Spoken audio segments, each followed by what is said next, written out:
And imagine the country you live in being hit by less and less fertile soil, making crop growing increasingly difficult.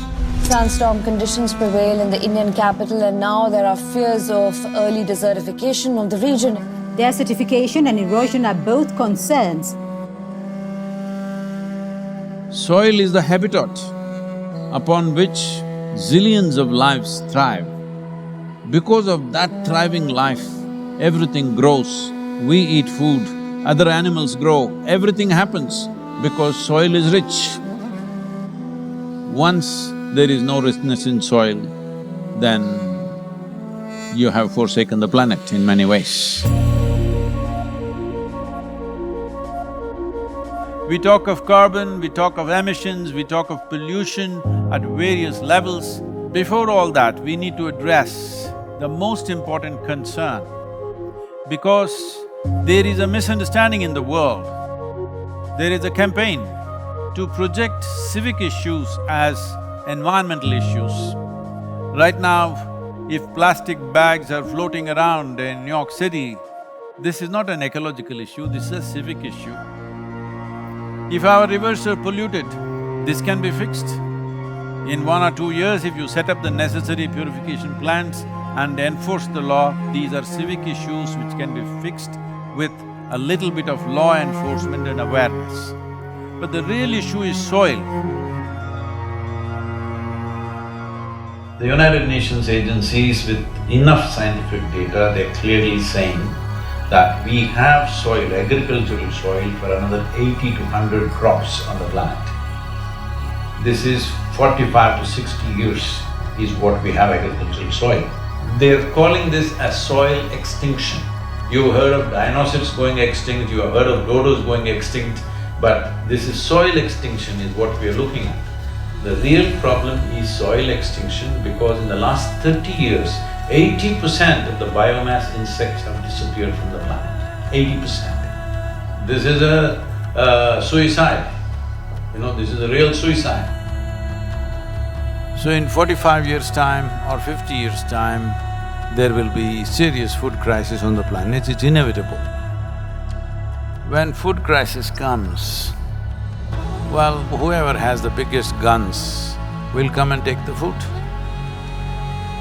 And the chaos and the suffering that we will create for populations around the world is unimaginable. Don't think only the poor people will die. They will kill the rich and rich will die. So this is not to paint a dark picture. This is a reality which has happened many times in our history, and once again it is being predicted by top scientists in the world. So what are we going to do?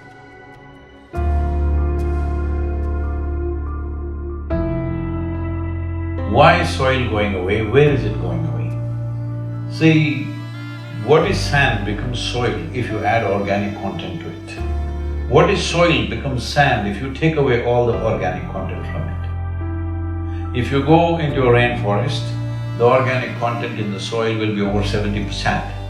In normal agricultural soil, the minimum organic content that has to be there to call soil soil is 3 to 6%. 3% is the most minimum.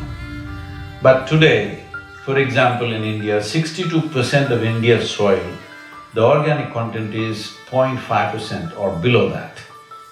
So literally we are on the verge of desertification. This is across the world, this is not in one country. In United States, the way the land has been used in terms of herbicides, weedicides, pesticides, well, we need to understand nearly 82 to 86% of biodiversity is within the first 12 inches of topsoil. When we plow with machines like tractors plow to a depth of 9 to 12 inches and leave it open, this means we are destroying the biodiversity completely. What biodiversity means is, it's the humus in the soil. The word human comes from the word humus. That means this is actually living soil. So it's very, very important that soil becomes the focus, because if you put 1/3 to 40% of the land, especially in the tropical world, under tree shade, your climate change could be easily reversed. Land is getting hot simply because it is plowed or it is paved. Land has to go under vegetation, whatever kind, natural grasses, bushes, trees, whatever, because all these are serving the ecological activity. And we must also understand soil is a very significant carbon sink. And soil is the largest water soak on the planet. And soil is the basis of all life.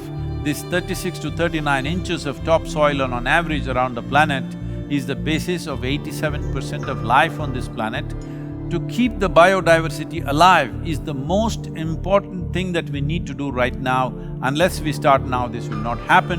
As a part of this, we are unfolding a movement called Conscious Planet to bring maximum number of people. Right now, it looks like climate change, ecology, all these are playground for the rich and elite. No, this must change. Individual human beings should become conscious about the danger that we are facing. Ecological issues must become election issues, and political parties must give significance to ecological issues in their manifestos. Governments must be elected for their concern for ecological issues. This needs to happen.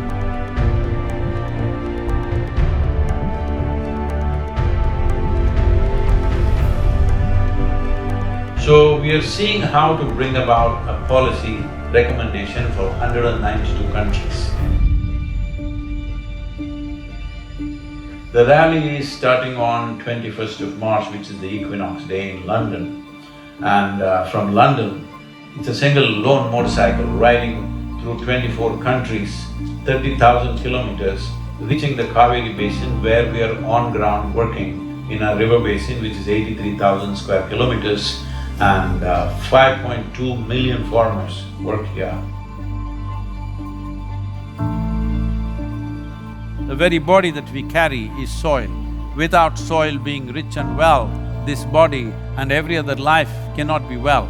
So in terms of ecology, in terms of climate change, the most important thing is that we need to have a conscious approach as to how we manage our soil, how we rejuvenate our soil, how we revitalize our soil. This conscious approach and creating a conscious planet is what is most important. Without involving large mass of people, this will not become a reality because we are democratic nations. Unless people say this is what they want, that is not going to happen. So let's create a conscious planet. Let's make it happen.